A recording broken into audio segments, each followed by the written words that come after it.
Hello, welcome back to the Waffle Press TV Hangouts. I am your host, Diego Crespo, and with me I have... And Mighty Sophia. Hello, Emily. We have had quite the week. You joined me on The Movie Hero Show, another Yes. podcast on here, and available on iTunes. Links down in the description, do-to-do. That was quite some fun, but now we're here back to talk about TV show news. That was some movie news stuff, obviously, Movie Hero Show, yada yada. And you and I are both fans of Hannibal. That's pretty much why we started doing this. That's Yes, why we it is. got to know each other, because of our mutual love of Hannibal and how it's probably the best show on TV. So that's our first topic for today. We're going to talk some Hannibal. I'm going to talk about how much I like the first season of iZombie, spoiler-free. A Netflix pick of the week, because we're bringing that back. And some quick news on Daredevil Season 2 with John Bernthal being cast as the Punisher. So let's just go right off the top. What did you think of the season premiere of Hannibal? Personally, I loved it and was completely overwhelmed, as I expected, because there is no show on the market that has quite the distinct, crazy, surreal, weird visual style that Hannibal does. And it's just like, I mean, for as much as I love television and as much as I do try to watch on a regular basis, I continue to just be blown away by the sheer essence of the show, and just the awareness that I'm even watching it again is like, oh, I can't deal with it. But it was so cool to get to see where Hannibal and Bedelia are now. Of course, spoilers and everything from here on out.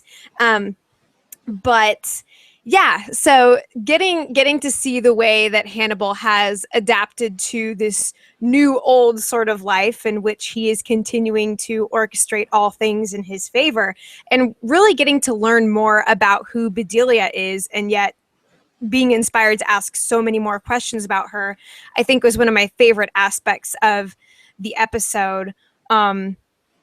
I was really stricken by, I think that one of my favorite scenes in the episode was when Bedelia was taking a bath, and she's watching the faucet drip on the other end and feels herself sinking in. And then as soon as she's beneath the surface of the water, she is in an ocean. And that is essentially her life, and just realizing that she is only going deeper and deeper down. And just when you think that she is about to bust out and to free herself from this, she becomes implicated in yet another malicious act of Hannibal's, and he pretty much invites her into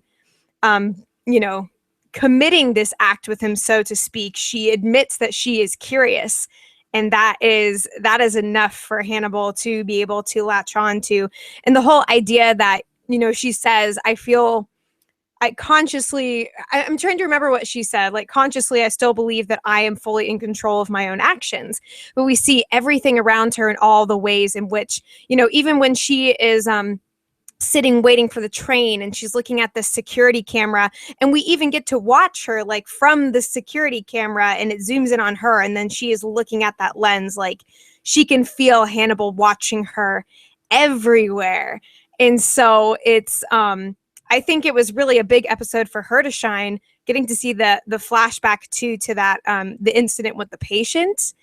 And then, of course, also really interesting, and I'd love to hear your thoughts about this, was the sort of retrospective look at Hannibal and Gideon, actually getting to delve further into that, and sort of the comeuppance that Hannibal is someday going to receive. It's hinted at that, I wonder how you're going to feel when this happens to you. So just so many different pieces. None of them physically had the presence of Will Graham, but he was very strongly felt throughout. Definitely. Yeah, but I would love to hear your thoughts, because I haven't really gotten to talk with anybody about this beyond my own review for the channel. So, yeah. Oh yeah, everyone definitely check those out, by the way. But of course, that's why we do this show, to discuss things. And yeah, I too love this episode. It solidifies Hannibal as, if not the best thing on TV, the most artistic and visually euphoric Mm-hmm. I mean, that's something I really like about the whole Hannibal Lecter franchise in general. I'm not hot on the Ridley Scott Hannibal. I've been told to check it Yeah. out again and then Brian Fuller also recommended it on Mm. a YouTube show that he visited called Yeah. everyone check out that because I could hear that guy talk for hours about anything. Yeah. He's so eloquent. But yeah, this was a great episode, and there was no Will Graham. And Mm-hmm. even though the show is called Hannibal, Will Graham is sort of the quasi main character. And then this episode kind of reveals that no, it's really about Hannibal the whole time, and how he affects these people's lives. Yeah. And now we're seeing him. You know, this is sort of like the epilogue, if you will, to season 2, but at the same time, the beginning of something scary, frightening, and new. Mm-hmm. And Bedelia's lack of influence on Hannibal, and the vice versa of how he has just so like Hannibal is a master manipulator. He is the Riddler, if the Riddler could ever overcome Batman, pretty much, mixed with a lighter version of the Joker.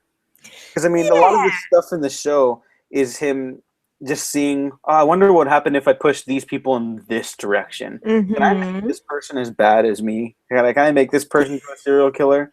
I guess it's so twisted, and there's no relationships like it on TV between Hannibal and these characters. It's, for lack of a better word, it's just so fucked up, and I can't stop watching it. It's so good, and not in a kind of way. Like this is a very intellectual show. This is a very smart show. It's one of the only television programs to use the visual medium to its full effect to help tell its story. You know, some shows look nice, but to an extent might not use their imagery to help their scripts like tell the story. But back to mostly the episode and not just glamoring over the majesty that is Hannibal. One of the things that Hannibal's done since maybe the end of the first season is these retrospectives, like you mentioned, with characters that we hadn't seen interact before. And it's like, oh no, they did interact, you just didn't see it. And a lot of shows kind of half-handedly toss that in there, like, oh yeah, we had more to say, we just forgot about it. Here it feels more guided, like this did happen, but we just didn't see it. That feels more natural instead of just them telling us, oh, it happened, you just didn't see it. Sorry about that. This feels like this was intended for the long run. And it feels like we're just hopping in on these people's lives at a little point in time. And that's very good writing from Brian Fuller and his whole writing staff. I really loved that we didn't get to see who survived at the end of the brutal Red Wedding style assault on 4 of our main characters. I have a feeling that, again, spoilers for everything up to Hannibal now, that only Abigail Hobbs is dead. Oh, yeah. I think everyone else is alive, but even then, we like these characters so much, and every death matters in this show that another show would just be like, oh, nobody else died, just Abigail. Oh, thank God. Here it's like, damn, you know, that everyone's lives are so intertwined by this point that any death would be shocking. I still miss Beverly Katz, for instance, you know?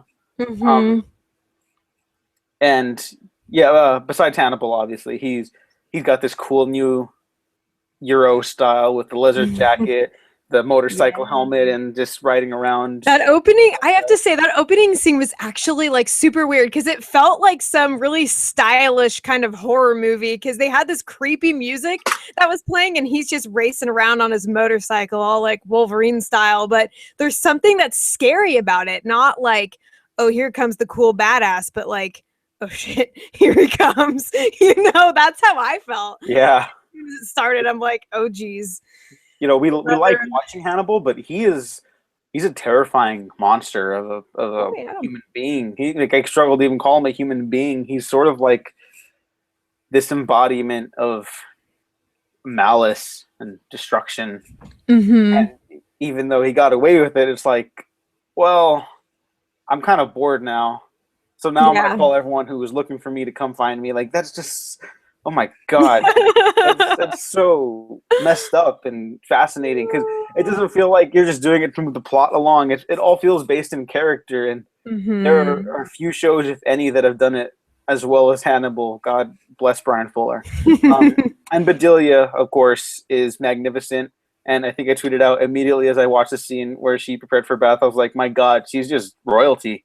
Like, she is the Mhm. queen of everything right now. Yup. Like, just praise. Oh Yeah, man. Gillian Anderson pushing like 45, I think, and she Mhm. looks fantastic. I don't think she's ever looked better. I don't know. Someone argue against that with me. You'll I lose, think but she has aged with the kind of grace that no mere mortal can attain. It's just like in watching her and stuff like The Fall, that one show I told you about way back. She is every bit as elegant in that, and pretty much everything she's done. It's just pure immaculate Gillian. She yeah, is something she's. else. I'm so glad that she's main billing this season. I don't know how they pulled that off because I know she's quite busy. Even though we don't see her in big stuff, she's an Yeah. actress that's always working on the prowl. Like, Mhm. respect, mad respect. Yeah.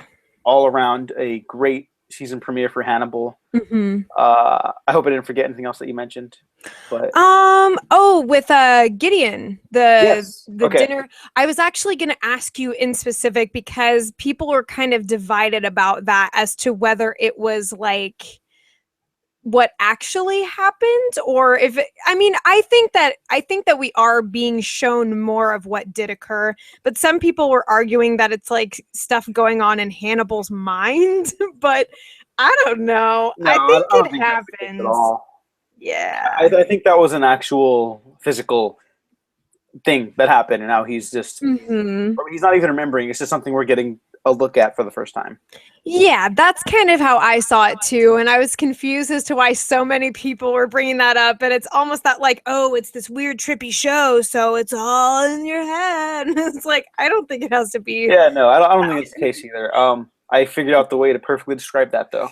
Yeah. Scene feels like they filmed it back when they had Gideon in Hannibal's house in the middle of season 2, and they just had the footage for later in season 3. I'm like 90% sure that's not the case. Yeah. Well, I think that's the best way to describe how that feels. Like, it was part of the plan all along, Yeah. because it fits thematically with, well, how does Hannibal live without Will Graham? Because we've only seen Hannibal as like the monster in the shadows for most of the first season, and then season Yeah. 2 we get a look inside of him at who he really is, in the Mhm. presence of these new people, and now we get to see who Hannibal is as an actual person, and he's not Yeah. much of a person. He's an odd. He's an anomaly who likes to Mhm. eat people and cause mischief and mayhem wherever he goes. And I just cannot wait to see what else he conjures up next. Can't wait to see who Mhm. else survived that near massacre. I mean, Jesus Yeah. Christ. Yeah, I feel for some reason I feel like Alana might not have survived. I mean, I didn't actually watch a lot of the trailers for the season because they started releasing one like every single day, like a new teaser with like maybe 2 seconds more of footage, but I just kind of wanted to be surprised. So I hadn't seen her in any of the promotional stuff that I watched earlier, but I don't know. I'm just kind of throwing my hands up like we'll see who actually made it.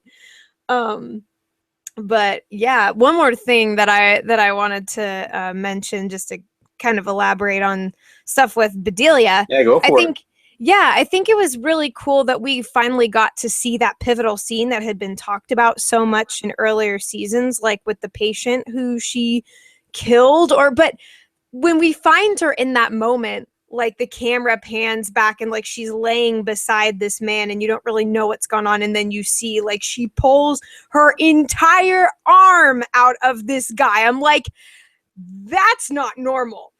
How? No, it I is have not. questions. I don't really want them answered, but I have questions. And then, of course, getting to see how Hannibal immediately shows up and is like, clearly this was all very controlled and calculated. And he makes her ask him for help. And that's like the beginning of what ultimately transpires with her going to Europe with him. And so it was so perfect that these things were kept just out of reach from the audience and then brought in now that we see where, how far she's already gone. And we still, that's just the tip of the iceberg, even with what we got to actually witness, because I don't see how it's plausible that she could, I mean, and then of course the guy was Hannibal's patient.